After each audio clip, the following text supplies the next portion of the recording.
Hi friends, welcome to Anjali home point. ఈరోజు మాడిపోయిన పాల గిన్నెను చాలా సింపుల్గా, ఎలాంటి స్ట్రెయిన్ పడకుండా ఈజీగా ఎలా క్లీన్ చేసుకోవాలో చూపిస్తున్నాను. ఇక్కడ స్టవ్ వెలిగించుకొని గిన్నె మునిగే వరకు వాటర్ వేసుకొని బాగా మరిగించుకోవాలి.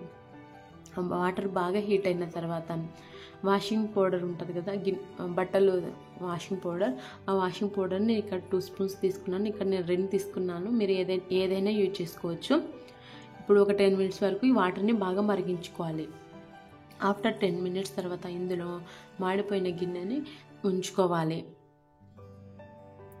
చూడండి, నాది చిన్న గిన్నె కాబట్టి ఇలా వాటర్లో వేసి పెడుతున్నాను. మీది ఒకవేళ పెద్ద గిన్నె అయితే డైరెక్ట్గా మాడిపోయిన గిన్నెలోనే ఈ సర్ఫ్ వాటర్ ఉంచుకొని బాగా మరిగించుకుంటే సరిపోతుంది. ఈ గిన్నెను ఉంచుకొని మధ్య మధ్యలో గరిటెతో తిప్పుకుంటూ బాగా ఉడికించుకోవాలి. చూడండి, మీరు ఇప్పుడే అబ్జర్వ్ చేస్తే కనుక కలర్ చేంజ్ అయింది. ఇప్పుడు ఇందులో 2 స్పూన్స్ వంట సోడాని యాడ్ చేసుకొని బాగా కలుపుకోవాలి.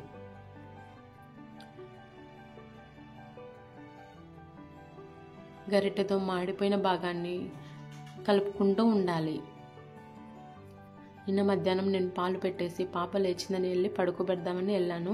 సో నేను కూడా పడుకొని పోయాను. వచ్చేసరికి గిన్నె ఈ విధంగా మాడిపోయింది. సో ఎలాగో క్లీన్ చేస్తున్నా, ఎవరికైనా యూజ్ అవుతుందని వీడియో తీశాను. చూడండి, ఇలా గరిటెతో అంటూనే ఊడిపోయిస్తుంది మొత్తము.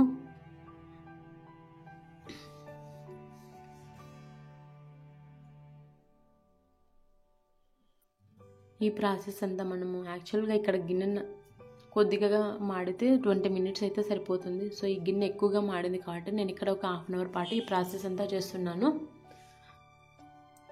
ఇలా మధ్య మధ్యలో కలుపుకుంటూ ఉండాలి. ఇప్పుడు మీరు అబ్జర్వ్ చేస్తే వాటర్ చూడండి చేంజ్ అయ్యింది. ఆ బ్లాక్నెస్ అంతా దానికి అదే ఈజీగా వచ్చేస్తుంది.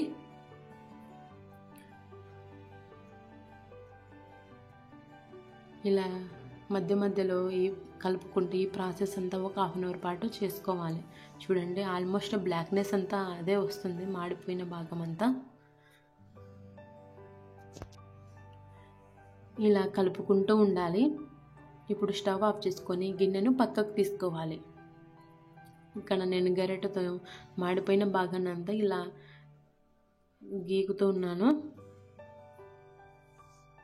చూడండి, ఫస్ట్ ఉండే గిన్నెకి ఇప్పుడు ఉండే గిన్నెకి మీరు అబ్జర్వ్ చేస్తే చాలా తేడా ఉంది. చూడండి, ఆల్మోస్ట్ బ్లాక్నెస్ అంతా వచ్చింది. దీన్ని నేను ఇప్పుడు బాగా గరిటెతో ఇలా క్లీనింగ్ చేసుకుంటున్నాను.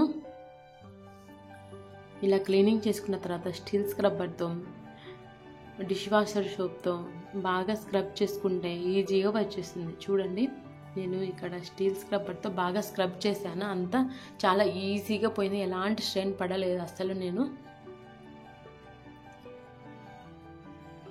చూడండి, ఫస్ట్ గిన్నె ఇలా ఉండింది, ఇప్పుడు గిన్నె ఎలా చేంజ్ అయిందో మీరే డిఫరెన్స్ అబ్జర్వ్ చేయండి. ఐ హోప్ ఈ వీడియో మీకు అందరికీ యూజ్ అవుతుందని అనుకుంటున్నాను.